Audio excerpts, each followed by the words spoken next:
want to thank Mr. Batista for coming forward. I haven't seen the video yet, but here's what I know to be true. When we see documentation that a man is pulled from his car, handcuffed, and then assaulted while handcuffed by an officer, we have a structural and culture problem in the police department. When we see a video, one of Simone Phoenix, who went to the police for help, who was trying to access services for survivors of domestic abuse, and instead she is assaulted, detained, and prosecuted by police with a social worker standing by.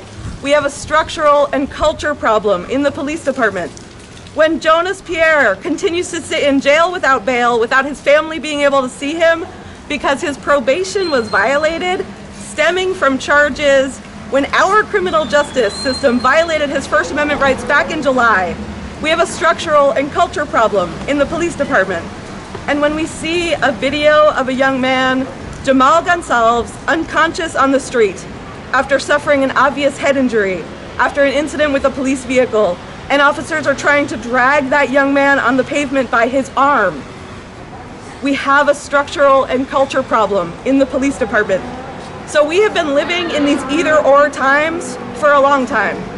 And I'm gonna blow everyone's mind for a minute and say, yes, of course, there are good women and men in the police department who are serving the public, who I rely on in my ward to share information, to problem solve issues in the neighborhood. But let me also say that when you have the power of the state behind you,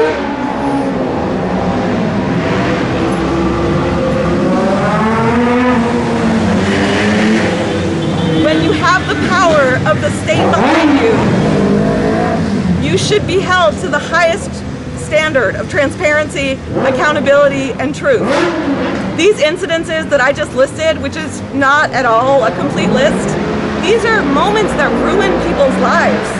They disrupt families, they erode public faith in our public servants, and they stain the name of the department and the city.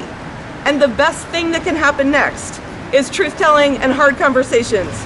We talk about what we can do now to fix the injustices and address problems, and we talk about what we can do system-wide to elevate what's working and to address structures that are failing us. So first and foremost, I am for the people of Providence, and when I see constitutionally protected First Amendment rights being violated, when I see civil rights being violated, when I see our department playing out systemic and structural racial injustices that have been playing out nationwide, I know that we need to find a different way. It's not serving our department, it's not serving the people of Providence, and our job is to serve all of the people of Providence.